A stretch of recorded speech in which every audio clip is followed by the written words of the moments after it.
Hi, my name's Steve and welcome to the Seaside Allotment channel, and today we're going to be planting some brassicas. So it seems maybe it's a little bit strange time to do it, but I've got these lovely cabbages. I've got some Durham Earlys and some Duncans, and I've got 5 of each, and basically I need the space in the little greenhouse, I need the compost and I need the pots to plant on the next succession of those same cabbages. And also maybe a bit of calabrese and a few other bits and pieces. So really it's driven by the need for space and the fact that I looked at the weather forecast, and over the next 10 days it's looking pretty good. No frosts forecast, light winds, quite a bit of sunshine, so good time for planting really. So yeah, I'm going to get those planted. Well, I'll show you them, I'll plant them, and then we'll get some stuff potted on.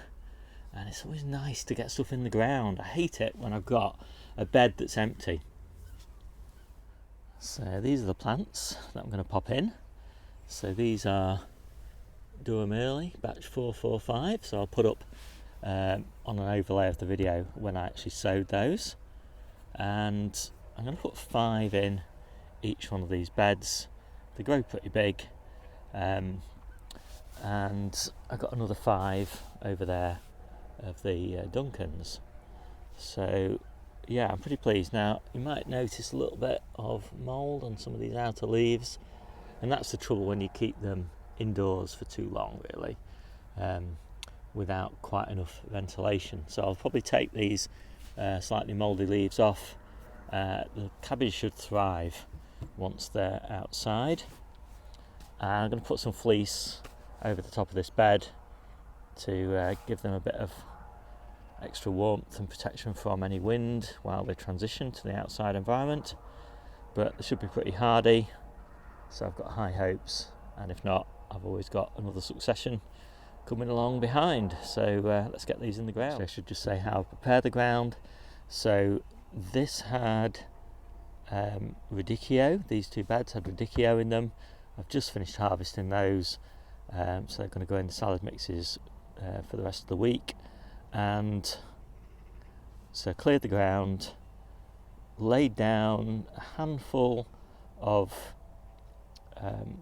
composted seaweed and composted poultry manure, a handful in each bed, so 2 handfuls in total in each bed, and then covered it with about 1.5 inches of spent potato compost. So there's not much goodness in that, but just keeps the weeds down, gives them a little bit, gives the soil a bit of protection, and gets rid of some spent potato compost. So that compost is from quotes Christmas potatoes. We've got quite a few containers of those still to harvest, so that's my source of mulching compost for the next couple of months. So there we go, looking quite nice. You might have noticed some of the leaves a little bit eaten. There's the culprit, he's not staying there. Cleaned off a few of the worst leaves. So there we go, all fleeced up. I normally use this fleece in the polytunnel. It's longer lasting than the traditional fleece. It's not quite as effective, but hopefully it'll do the job. It's nice and stretchy though, so you can fit it nice and reasonably taut over a frame like this. Now that I've got those mature cabbages planted, my next objective is to get these potted on or planted out. So some of them are going to go into those pots that I just liberated that had the cabbages in, and some of them are going to go down here planted into the spinach bed, and some are going to get planted into the lettuce bed, because the theory is by the time these are nice and big we will have plenty of lettuce, and so it won't really matter that they take over these beds, these lettuce and spinach beds, and then they'll be harvested. So the calabrese and the cauliflowers and the like will be harvested before the peppers going. So in sort of early May time, they'll all be harvested. So that's the theory. So what have we got here? We've got calabrese marathon, we've got calabrese matsuri, and apparently these are small-headed calabrese, early maturing, so maybe these will go in the polytunnel beds. And then these are cauliflowers all year round. I think these will go, some of these will go in the polytunnel beds. And then these are romanesco cauliflowers. And then these are more Duncan cabbages. In fact, they're all labelled as Duncans. Batch 453. So I'm going to start trying to find spots in the spinach bed where there's a decent amount of space, like there for example, and I shall get on. So I've got a collie just in there, another one in here, 2, 3, 4 and 5. And although that doesn't seem like many, that's actually just kind of perfect because we only get through about 1 a week, and so that'll give us 5 weeks supply. And of course by the time those are finished, the ones outside should be kicking in. So it's the same with the calabrese. There's one there,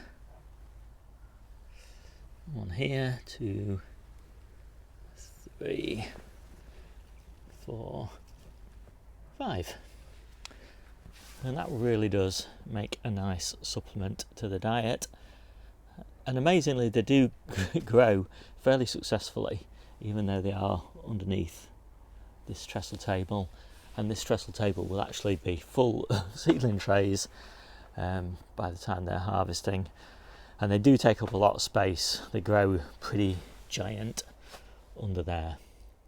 So that's my little greenhouse restocked. So I've got 1 cauliflower that I didn't plant, another cabbage which doesn't look like a cabbage to me, but anyway, that didn't get planted, and then these are the ones I just potted on. So I've got 1, 2, 5 calabrese. I've got another 4 little cabbages down there ready for planting soon. Still got my sprouts, and then what have I got down here? Romanesco cauliflowers. 1, 2, 3, 4, 5 of those, 6 rather, and then I've got 2 hungry gap kales. So I'm not really sure what I'm going to do with those, but anyway, that was just another experiment in timings. And then, as you saw before, my next succession's all coming along. So the next job, once I plant all those, of course, is to pot on all of these. So really, when you do like successions like this where everything follows everything else, you don't really need to do that much planning. So I hope you like that quick video, and if you're overwintering any brassicas that I'm not doing, I'd love to hear about it. See you soon.